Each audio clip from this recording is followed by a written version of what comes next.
So, the truth itself is simple. It is absolute simplicity.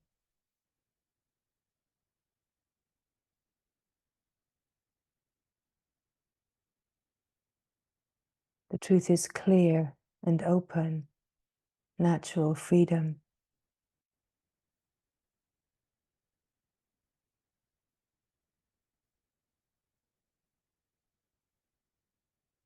The mind has been preoccupied with a great misunderstanding.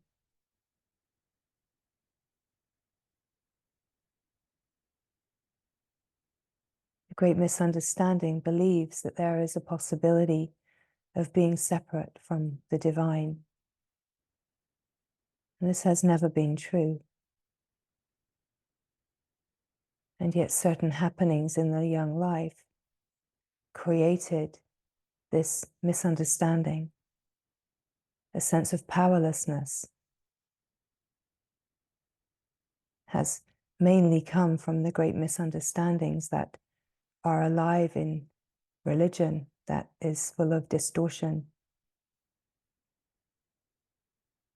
Not all religion is full of distortion, because of course the essence of all religion is the perfect truth.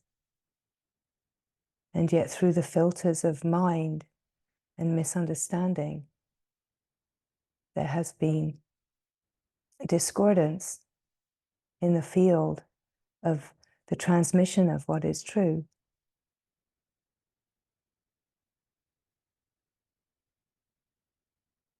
Has led us to believe that there is some kind of complexity and that there is something wrong with us. We have taken on this great collective story that there is something wrong. And this is all about keeping a sense of powerlessness, right? It's because of the great power imbalance in the collective. But the truth is that this whole misunderstanding and the power imbalance is not reality. Truth has never ever been veiled or touched by the stories, however rich and believable they may be, however complex they may seem. The truth, the love that is pure and spotless, has never ever been touched, never been touched. And the glory of the divine being is in your heart. The heart knows the divinity. This is why there is a constant seeking for the divine, for truth, for freedom, for a sense of wholeness, a constant sense of seeking of what you are underneath the story that there is something wrong with you. It is easy to say there is nothing wrong with you. Flick the switch, be the love, not the fear. And yet there is such an ingrained pattern of belief and identification with that story that is believed, and such a deep inherent sense of powerlessness that we feel like we are spiraling in these stories. And yet at the same time, always the heart is timeless. The heart always knows what is true. And that's what keeps us seeking and searching. And yet when we are seeking and searching, and yet trying to evaluate what we are seeking and searching for through the filters of the mind, we will constantly keep overlooking reality, because the program that is in place that says there's something wrong with you, there's something wrong here, will continually lead us away from what is pure and true. Ideas of unworthiness, ideas of unlovableness, ideas of brokenness, ideas that we have to fix ourselves. And this deep need to keep trying to fix what is wrong with me is because we have so early taken on a core belief and believed that it is possible at all to be divided from divinity, where the truth is that we have never been divided from divinity, that it is an absolute impossibility. But we cannot use the mind to bring this wisdom back into the radiant light of remembrance. We have to use the heart that knows as the means for remembrance to shine again in the heart as the radiance of the divine being that you are. We have to use the means that already knows. We have to use the radiant shining luminosity of the heart that is wide open, perfect love as the means to shine again.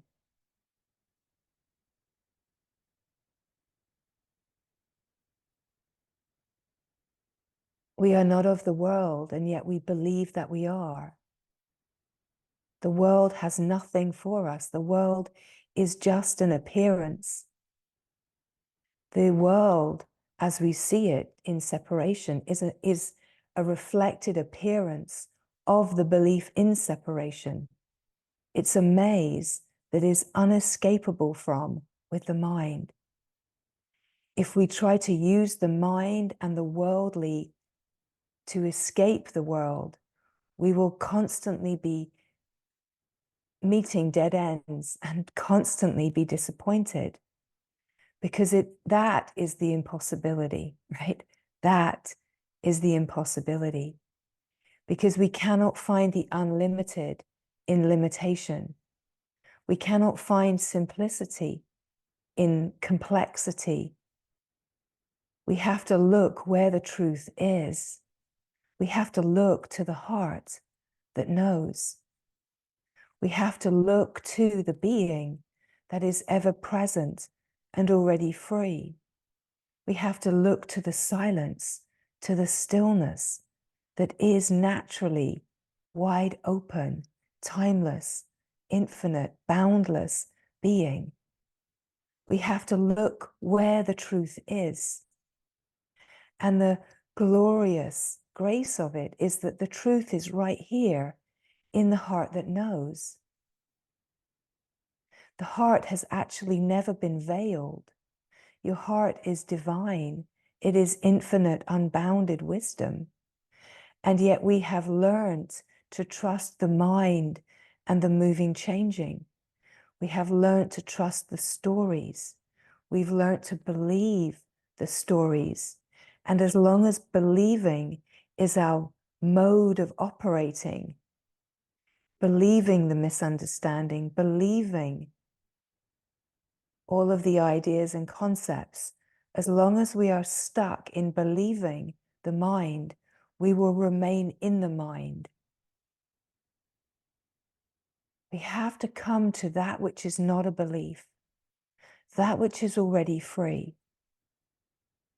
It's like we are fully equipped with everything that is needed to know this truth and to live this truth, to remember the truth of who we are. You are not a mistake. Your existence is not a mistake. Very much on the contrary to the great misunderstanding, your existence is the existence of God. Your existence is the grace. Our human experience is of being a child of God, of being a beam of light from the divine light, never ever divided in any way. We are absolutely one with all that is. There is no division in the heart that knows. So we have to turn to the heart that knows in order to remember, to attune and remember the fine frequency of the divine glory, that is living within each of us as one fine frequency of divine grace. One heart that is ever open, a wide open, awake field that is pure and perfect love. There's a knowing of this, a remembrance of this in the heart. And we are searching for the sense of wholeness that we do remember. We do remember because it is the true essence of what we are.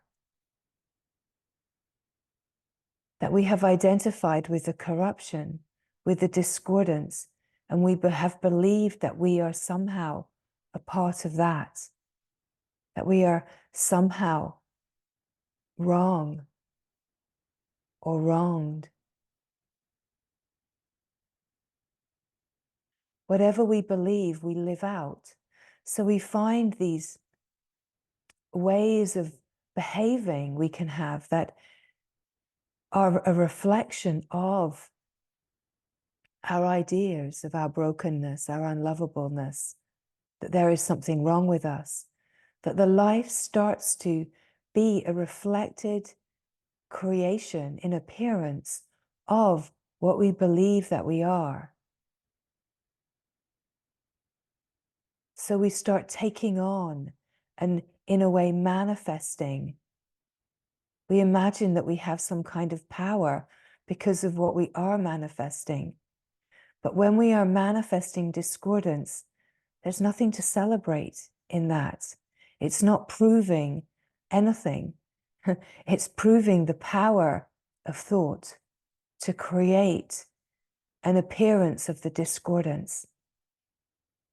It's not about fixing the discordance.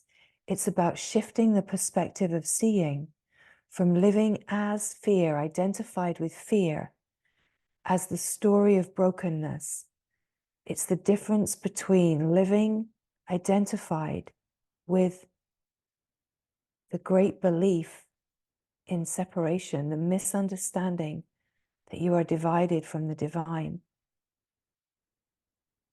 It is about recognizing what is true and awake and clear and free in you, in your experience. And you find that here now, presence, your presence is the presence. Your existence is the existence. That the stillness of presence, the silence of being, is the doorway, the openness to the heart that knows. It is that we have to get still enough, quiet enough, in order to be able to perceive the subtle frequency. We are so used to attuning to the denser frequency of the mind's believing, identifying with belief, and then perpetuating the story of separation, believing and taking on the whole persona, believing that the ways that we are, the ways that we act, in a way, our dysfunction, we believe that our dysfunction is who we are, when the truth is that our dysfunction, our dysfunctional behaviors are just an innocent expression of our broken hearts, of our hearts that are repressing the great glorious reality of the divinity that is our true nature. We feel broken because we feel divided from the glory. We feel divided from love. And we somehow imagine in our stories that we have done something to cause us to be rejected, abandoned, divided, dropped off in the human realm by the divine light and left here to fester in a soup of misunderstanding. We become afraid because we're creating a reflection of our story of dysfunction, discordance, and misunderstanding. We're creating a reflection in order to show us, reveal to us. But the truth is, we don't see the mechanics and realize that this is just a reflection, and we start believing, well, this is who I am. I'm angry. I'm not a good person. I'm not always kind. I feel broken. I feel alone. I feel hurt. I feel hatred.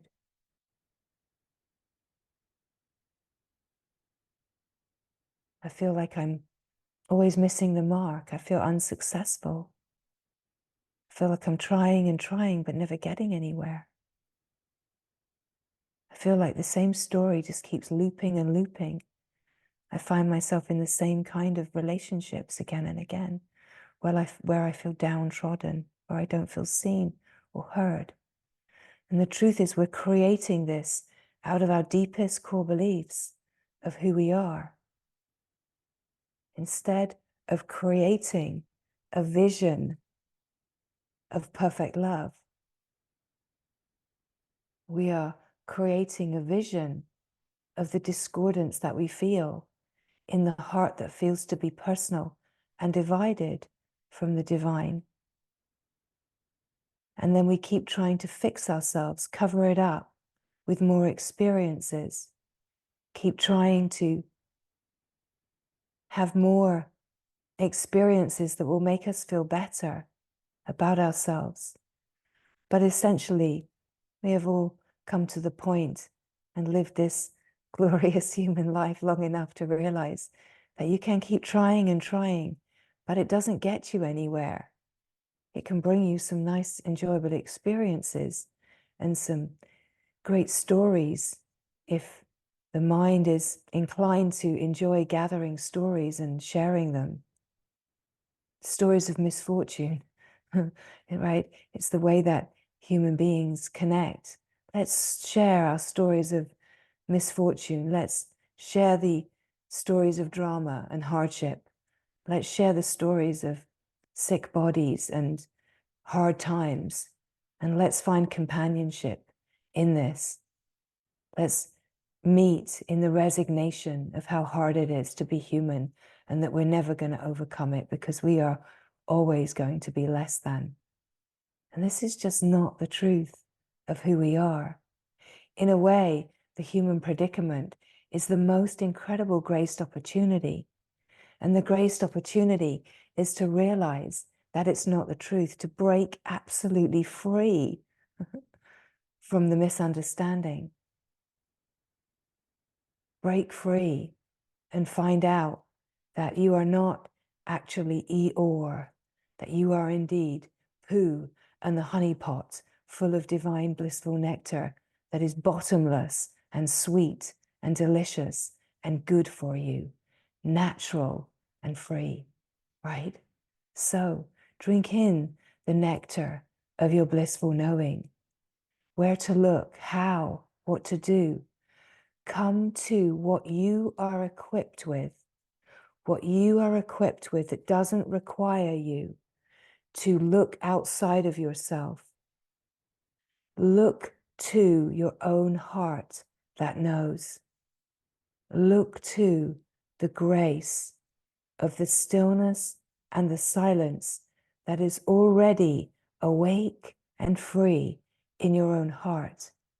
So this is why we point to the presence of being, to the stillness, to the silence, to the awareness, because the awareness is the key that we have been seeking in the external. We've been looking for the key that we can unlock ourselves from the misery of cause and effect. But the key is not in the world. It's not in experience. It's not in the moving, changing. The key is in your very own heart, in the stillness, in the silence of being, right here now. And that is the incredible glory, is that your freedom is right here in presence. You see, the reason that we so often have been pulled as mostly, I believe here, Westerners, incarnated in the West beings, we're so pulled to the Eastern teachings is because they're not full of stories of how wrong we are, how bad we are, what great sinners we are, right? That we have been so distorted by taking on these beliefs that we get pulled to the Eastern traditions because we're trying to find a tradition that feels holy, that feels sacred, that speaks to the heart, but doesn't confirm our story of brokenness. And yet we're already so trapped in it. We don't quite know how to escape, but we can find such relief in devotion being a pathway, awareness being a possibility that will open us to true knowledge, right? That we're not constantly being confirmed as being broken and wrong, and you're never going to get it anyway. We find a certain kind of hope in the heart in these traditions, the sacred traditions that lead us to the stillness, to the silent presence. And of course, essentially all sacred traditions are holding this truth. All sacred traditions are holding this truth because there is only one truth, one light. It's just the great drama of the collective story that we have happened to be involved in. It's not a mistake. It's part of the play. And the whole possibility of this human incarnation is redemption, right? This incarnation, this human experience, is to find freedom from the misunderstanding. It's to discover the truth of who we are, the love that we are, and to find that this love is redeeming. It cancels out and forgives and lets go of every single story that we have believed, that we have taken on so much, believed so much. It's impossible to just say, don't believe it anymore, until we come to a finer frequency where there's no belief and just a radiant shining truth. We're pulled to whatever brings us a direct experience of our heart's glowing, of our heart's shining truth. Whatever brings us into a depth of silence where we can actually experience directly the freedom, we start to recognize that what we're searching for maybe isn't so far away. And yet we don't quite know how to stay resting in the heart of love. We don't know how to, because we're so busy moving in the mind and imagining that the stories of our lives are true and important. Have to do this, have to do that. Moving here, moving there. But the truth is that none of that has the kind of importance that knowing our true nature actually has. The only thing that is really important, like priority, flag it for important in this human life, is the remembrance of who you are, is coming back to the heart that knows, coming back to the fine frequency of the absolute truth that is always here in the silence, in the stillness. That everything that is the play of life is asking us not to fix it and be successful and keep pushing to try to make my life the way I want it to be. It's actually about the most profound surrender.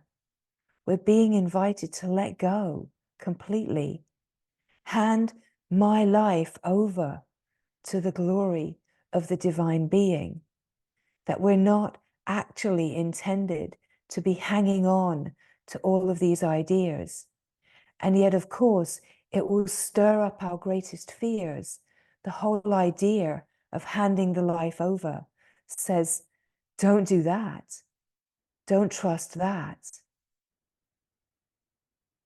But that too is the mind in separation. believing that there's something to fear. When fear believes its own fear, we're stuck in a loop.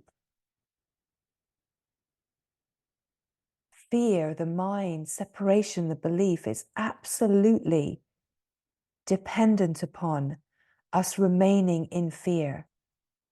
It creates fear and fear stories as a means to keep itself trapped. Let's nourish this separation with a little more fear. That could happen? You're going to lose everything. You're going to lose your family, lose your friends, lose all your money. You're going to be starving. You're going to be destitute. Okay. Stay trapped. Stay trapped. Keep trying harder, right? It's absolutely dependent upon what are your family going to think of you? What's going to happen to you? What's going to become of you? And we come to the right root of our survival mechanism, our needs met structure. And what we have learned is how to be dependent upon dysfunction. Ooh la la, right? Yeah, it's a little sticky to feel that land in the heart, that we have become dependent upon dysfunction. So we create out of the discordance and our needs met structure, we create dysfunctional relationships, dysfunctional situations in our life because we have become dependent upon getting our needs met through dysfunction. We've become dependent upon keep believing a self-perpetuating loop. You see, there's something wrong with you. You see, you're never going to get it. You see, you're never ever going to be loved. You see, everyone is always going to leave you. You see, you're never going to have any money.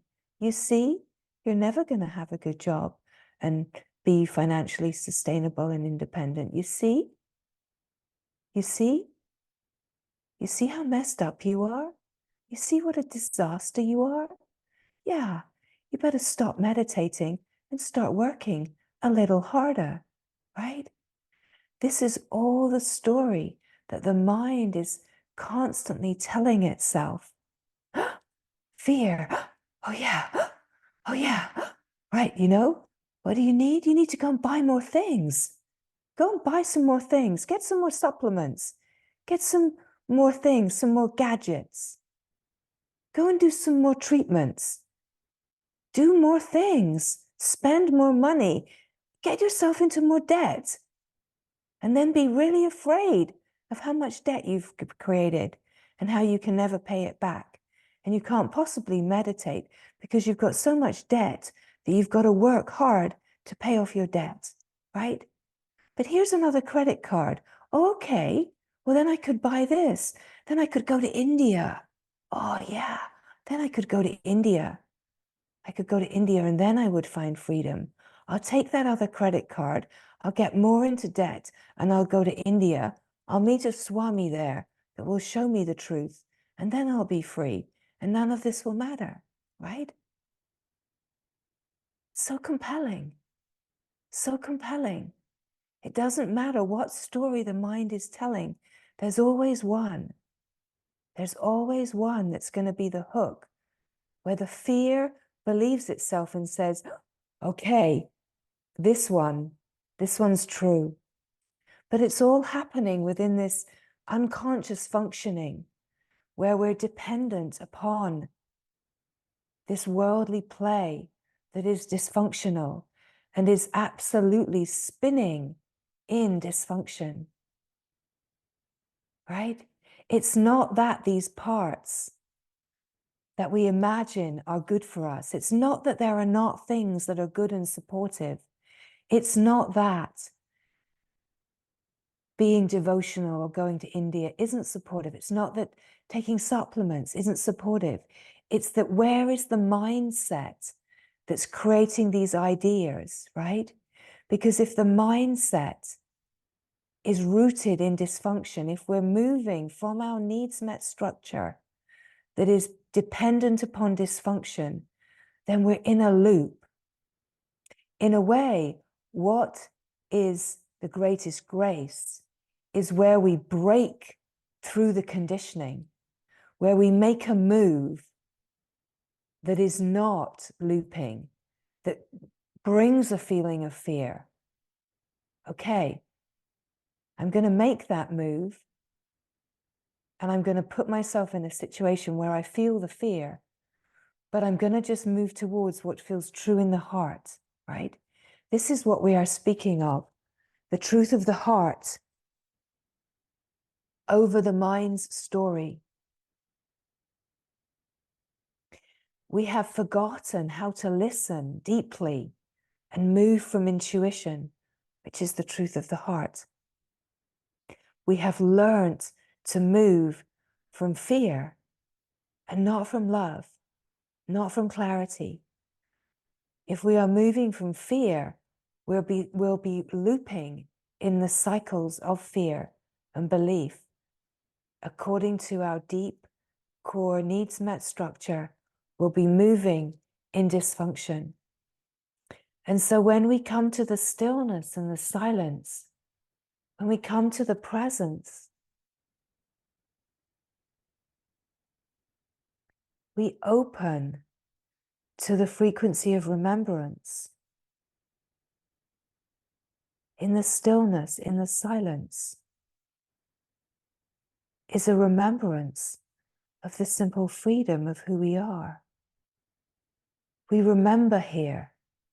It feels so nourishing and clear here.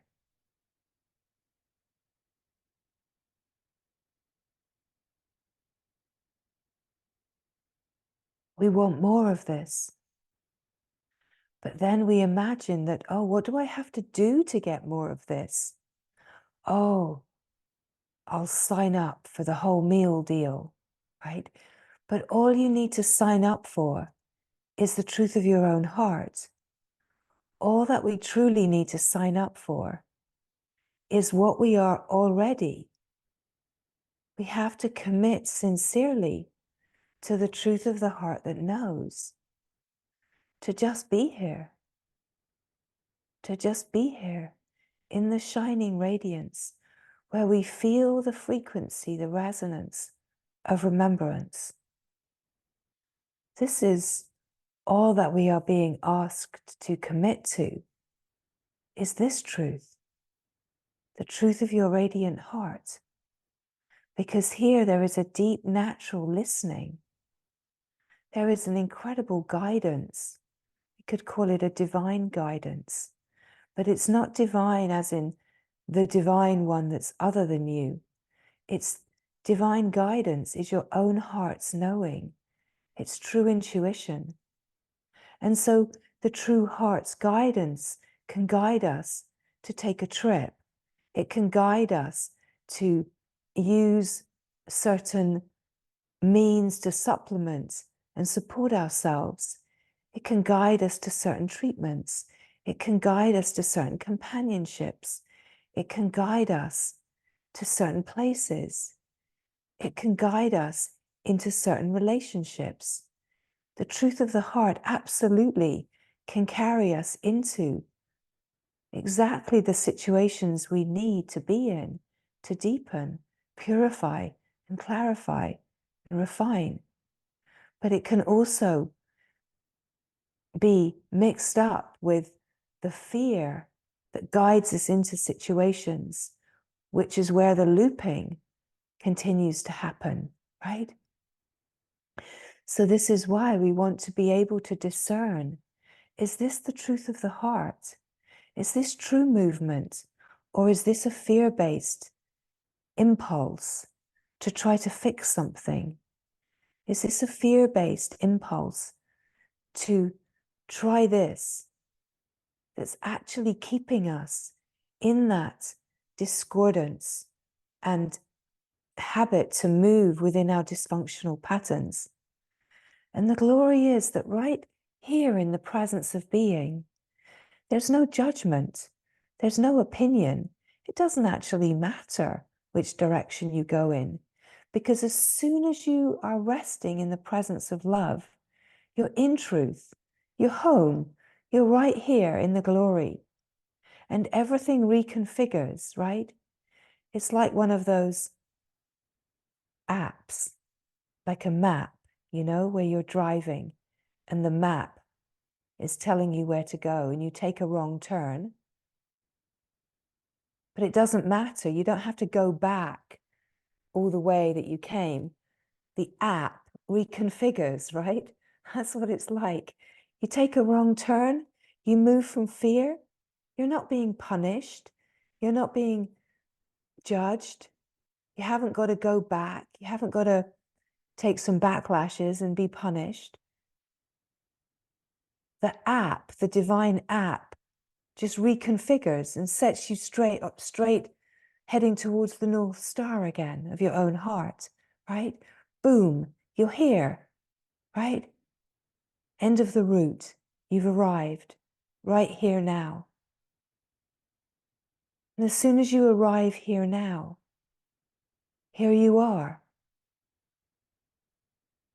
You start trusting the heart that knows, the heart that is true guidance.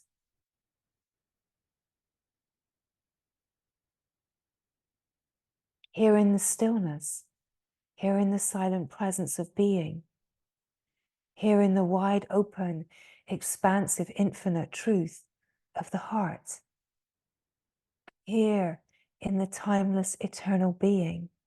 Here you are. Your heart is shining, glowing with the knowing and flowing as the vitality of life. Don't expect the body mechanisms to catch up immediately, right?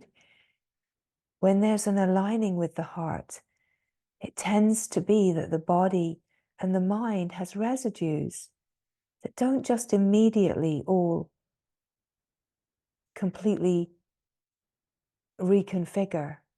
Although it is certainly possible that when we align with the deep, fine frequency of love, certain ailments and seeming problems of the life can just disappear because they're no longer needed to offer the reflection to bring you to your knees.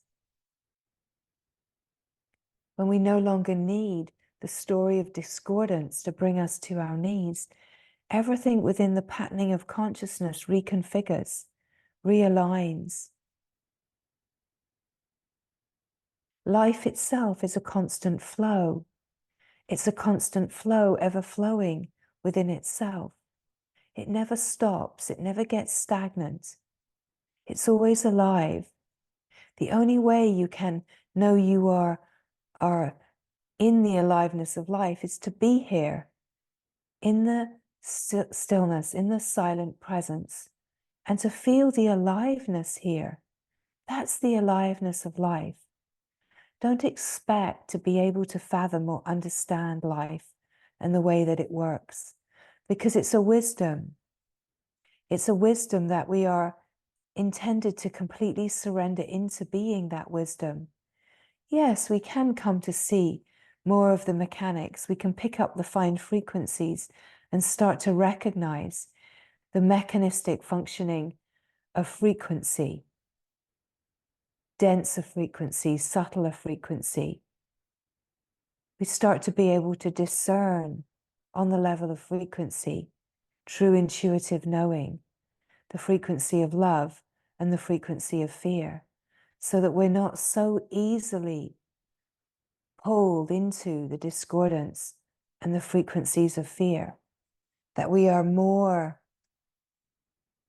naturally able to recognize that sometimes we need to have an experience that will humble us. We're never getting it wrong. It's an adventure, right? We trip, we fall, we get up again. Everything reconfigures. The only one judging you is yourself. The only one judging you is the mind that imagines that things could be different. But as we surrender the personal self into the divine, true self, We realize that there is no opinion, no judgment. There's just life living itself. And when we're attuned with the stillness, the silence, and the wide open infinite field of alive flow, that nothing wrong can happen. Because there's a constant compassionate reconfiguring. There's a constant kindness that is holding you. That love only sees love. Love does not see the stories the way your mind interprets. Love is not sitting on a cloud saying, yeah, you did that wrong. Yeah, bad move.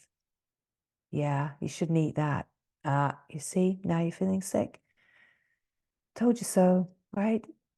Love is not sitting there judging you and telling you. The narrative is in your mind. The narrative is all in the mind.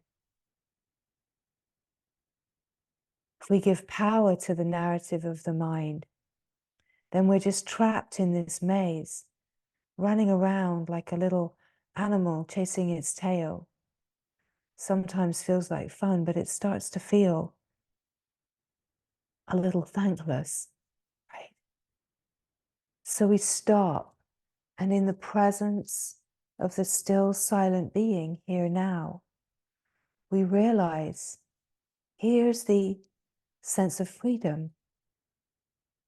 Here's the being that just is.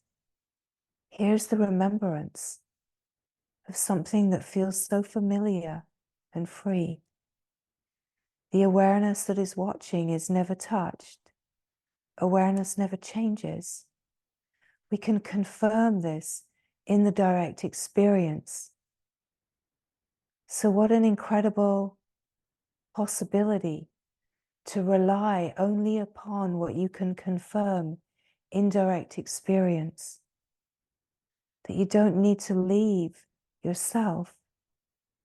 It's just about really being here in absolute faith, trusting your direct experience, the wisdom. We have learned in the dependence upon dysfunction to not trust what is true, to not trust the deep intuitive inner yes, because we have learned from this needs met structure, in order to get along in the world, we have to move in the ways, we have to please people, we have to be seen a certain way, we have to try this, we have to do this. But none of it is true. There's nothing more powerful and profound than hearing the deep inner intuitive yes and resting here. Are you going to go to that family lunch? Actually, no, I'm not. Staying right here. Are you going to go to work, going to do that job that leaves you feeling unseen and bullied? No, actually, going to give it up. What's coming next? No idea. No idea. Trusting the inner yes. Trusting the inner knowing. Knowing that you cannot make a mistake. That you cannot mess up. Yeah, but what if? What if? What if? What if they're angry with you? What if they cut you off? What if you don't find another job? What if? Yeah, what if, right?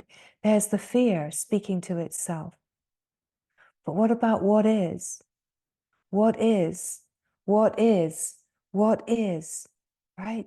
To rest in what is to rest in love, is to rest in the wide open heart that knows that there is only one doer of all, and that is love itself. The only doer is love. Love is God. God is pure divinity, and you are one with that. The only doer of all. We could say that the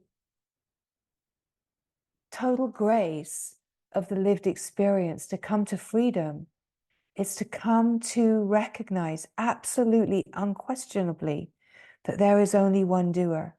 When we truly know this in our direct experience, unquestionably, We are completely free. This is freedom. Only the grace of God. There are no mistakes. There are no accidents. There is only the grace of God. Only the grace of the Mother. Only the grace of perfect love.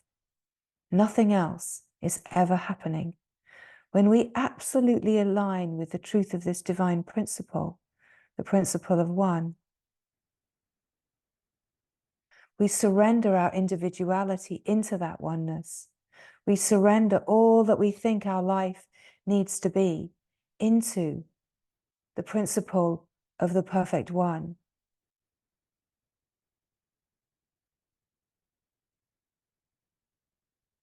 Freedom is here. Only one doer. Every move that you make is being moved by the divine. This is where sometimes it would be spoken that we are like pawns. The body characters are like pawns. That the human life is a divine chess game, right? We're being moved. You're never really choosing, not in the way the mind imagines. The only choice we really have is to choose fear or choose love, choose separation or choose the presence of now, choose cause and effect and the play of time and space, or choose to be here now. The knowing that there is only one doer is what brings us to freedom. But we cannot bring this online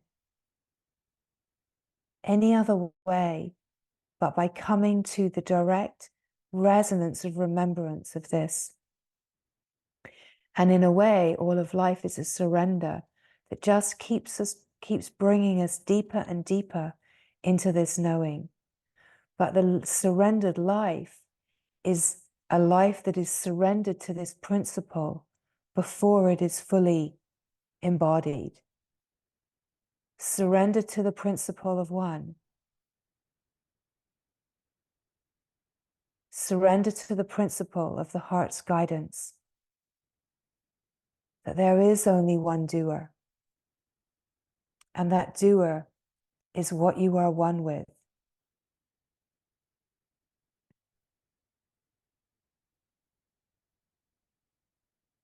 And in the stillness, in the silence, in the presence, that is known. In the stillness, in the silence of simply being here, the truth of the heart is known. The heart is wise. The heart is love. The heart is perfection. One heart, one perfection, one love, one divine, pure being.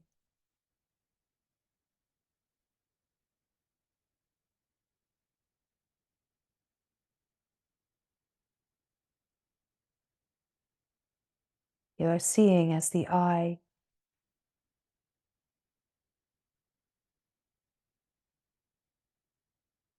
of pure awareness, the awareness that never changes.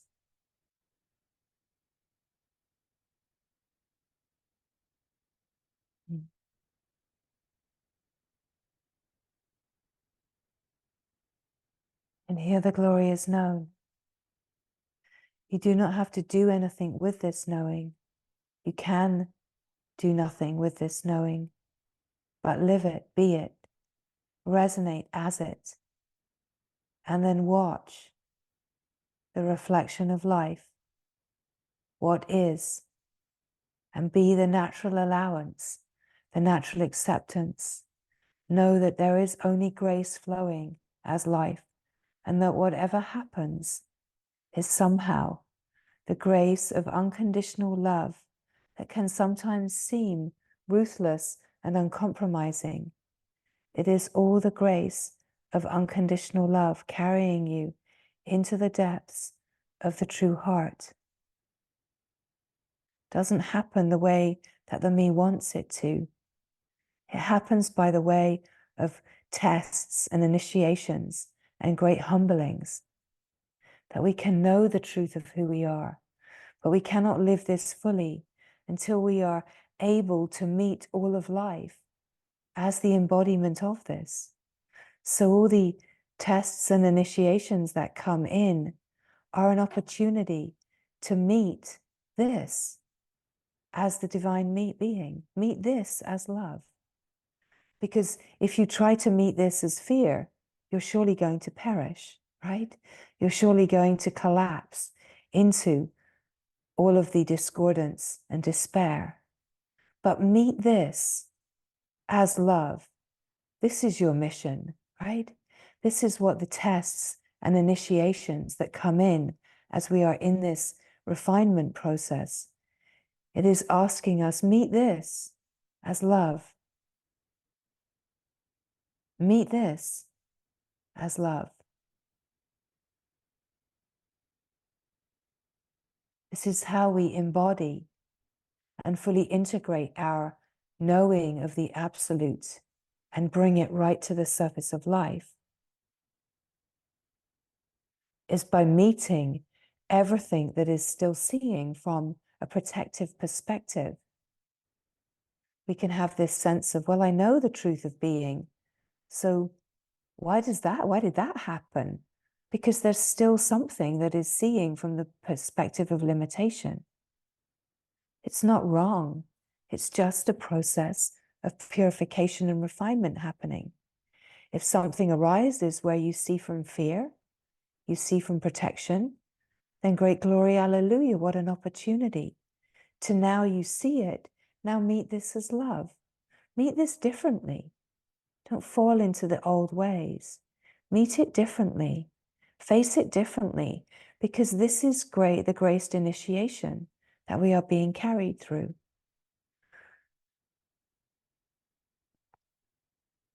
Now, if the heart is naturally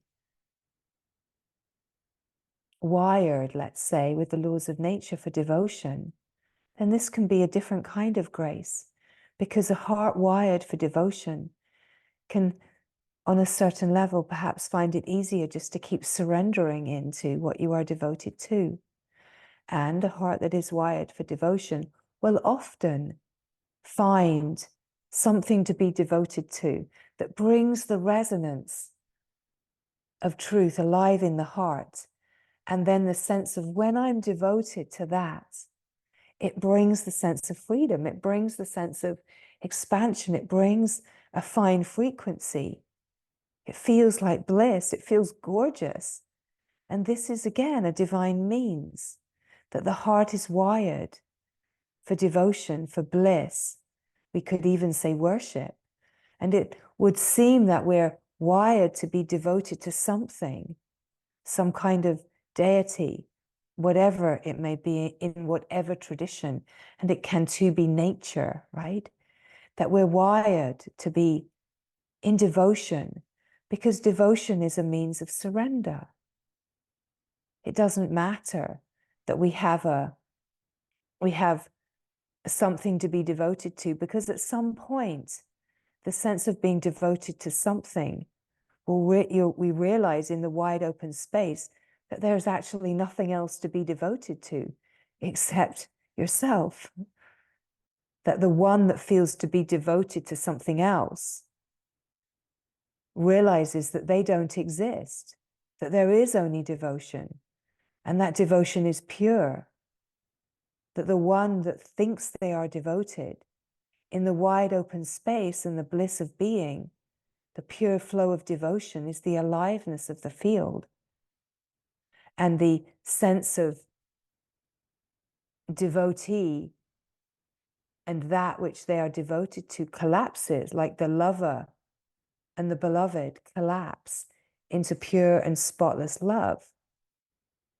That there's never been two. But some beings are more naturally wired for devotion, to deeply listen to the heart. And then it is so important to listen, deep, intuitive listening to the heart. Essentially, we all come to this at some point, because we cannot truly go all the way into the light without the depth of devotion, the heart's natural, pure devotion coming online. And it feels like a compelling magnetic pull into the heart that knows, right? So some beings will seem to be wired more towards the means of being able to be aware of the moving, changing, recognizing that the aware presence is still and silent, and opening to the clear, pure awareness where the mind stops in the presence of pure awareness. So sometimes this would be called using the mind to quieten the mind. And in a way, the part that uses the mind is the idea, that you intellectually have an idea, that you come to the awareness, that you're following a sort of instruction. But essentially, as soon as you come to be aware of the mind, you've reoriented yourself to be the awareness. You can see that the mind is moving and changing. And in the recognition of being awareness, the mind disappears. Sometimes it's spoken that you use a thorn to remove a thorn, and then you throw both thorns away. Right? You are the awareness. We use whatever means resonates, but essentially, we're not a persona that's identified with one or the other. We just recognize that different times in the unfolding, we will be pulled into deep, still, silent, peaceful resting as awareness, watching. And at times we will be pulled by this compelling devotion that asks us to surrender and surrender and surrender. And it doesn't matter. There's no higher path, because let's say the higher path is the one that sees there is only one, right? Any division, any persona, any idea, it is to see that the path is pathless. It's here now. What is, just as you are, radiantly shining, here now, in the stillness, in the silence of being. And so as these words come, it's always just about the resonance, attuning with the resonance of being. We shine the light, we shine the light upon the ways of discordance. We shine the wisdom light upon these areas that feel to be limited and held in patterns of discordance. We shine the light to reveal how there are patterns that play out as dependence upon discordance, acting out discordant dynamics in relationships is the key place that we are held in this needs met structure, that we need to feel those feelings of deficiency that come in dysfunctional relationships. But at some point in our unfolding, we can't bear it anymore. It's tight, it's contracted. We cannot be contained within discordant dynamics. We have to bust out. We have to see through it. We cannot remain in situations, even if our mind tells us, you have to do the right thing. You have to behave in this way. The truth of the heart is such a fire that's just burning so bright and clear, and it will illuminate what is discordant and dysfunctional, and it will test us. It will bring initiations, and it will ask us to move away from what is not serving the highest, clearest, most illumined possibility of the heart. And it will ask us to meet our fears in that. Of course it will, because meeting our fears, facing our fears, is exactly how we have the possibility of meeting this that feels really, really hard. Meet this with love, meet this differently. See through this, see through these beliefs, break through these conditionings, right? See that nothing that you think matters in the story matters more than your knowing of this pure and spotless love. Because to meet every being, every character in your dreamscape in perfect love actually is so much more profound than meeting in fear and a false idea of being loving and kind. When you actually meet every being in and as love, relationship dynamics shift and change. Yes, they do. But the knowing is that all is one in the heart. All is one in the heart.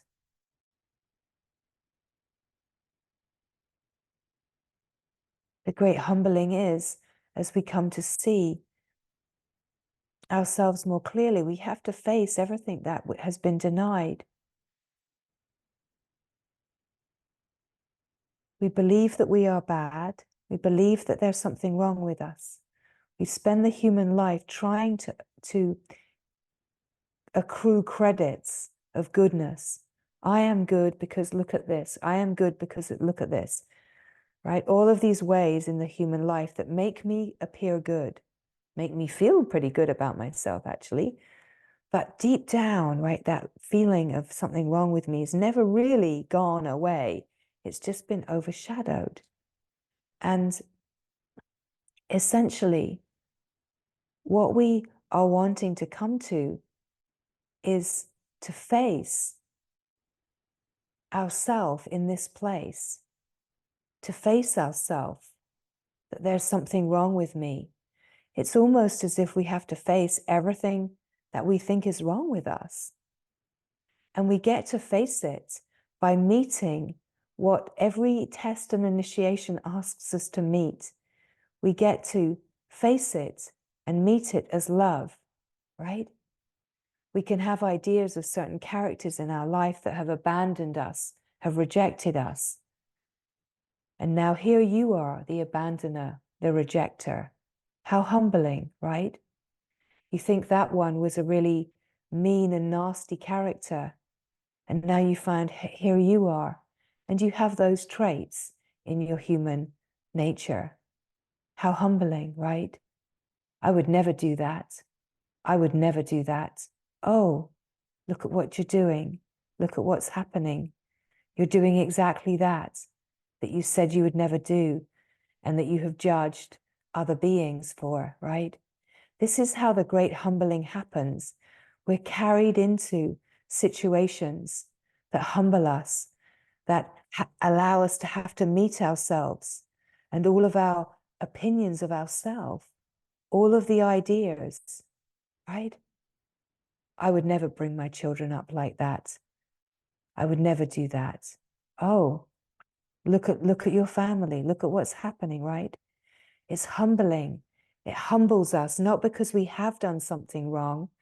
Of course we haven't, but we have to meet ourselves and all of the ideas. Wow, I am bad. I really am bad. Wow, I really am a bad parent. Wow, I really am a bad child, right? Wow. You see? So we get to meet all of the stories that we have about ourselves, but we meet ourselves as love. We don't keep confirming it. This is the grace of the wisdom, is that we are invited to meet ourselves. You start to realize that the wisdom is so fine-tuned. It's incredible. that how we are invited to meet everything in the most extraordinary subtlety, to cancel out everything that we are holding against anyone. Because if we're holding any kind of grudge, any kind of resentment, that is a piece of our own heart that we are keeping in separation. We could say we need every being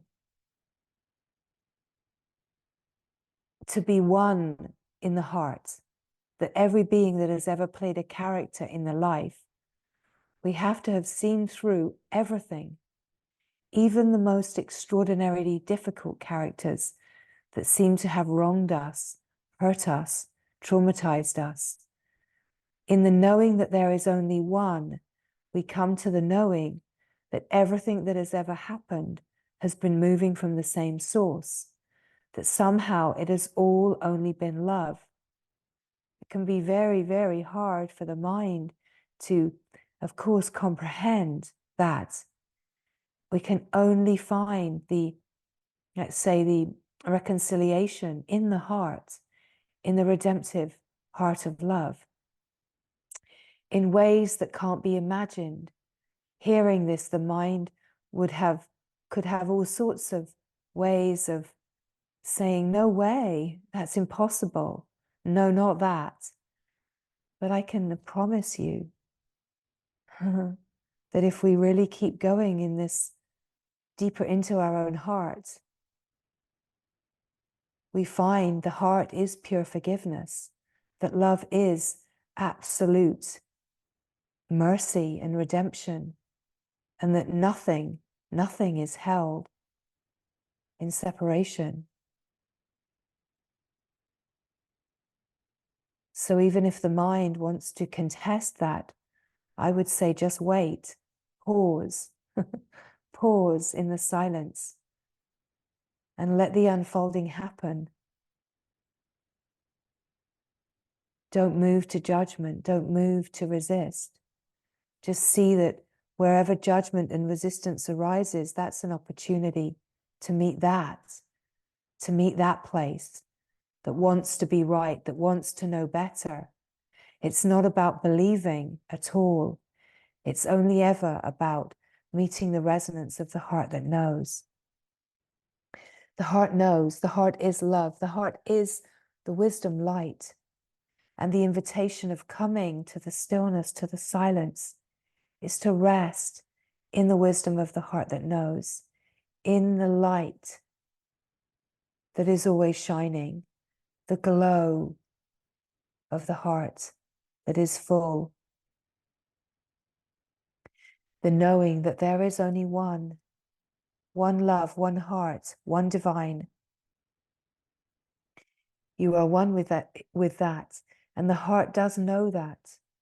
It longs for that, as the lover longs for the beloved, right?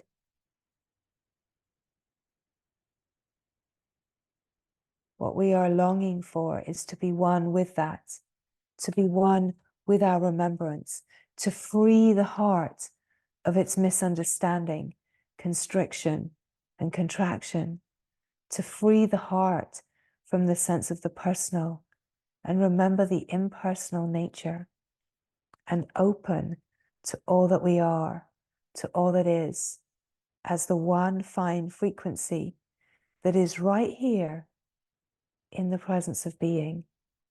So this is the doorway, this is the opening, here now.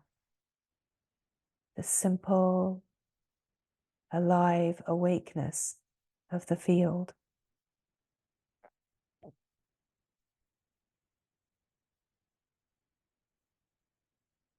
And so resting here,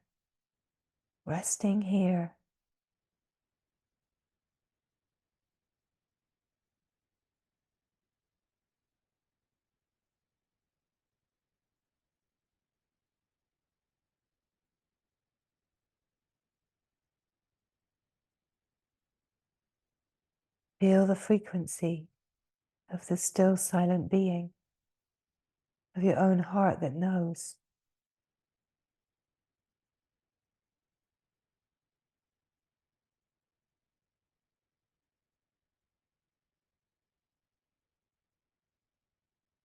only love, only God, only Ma.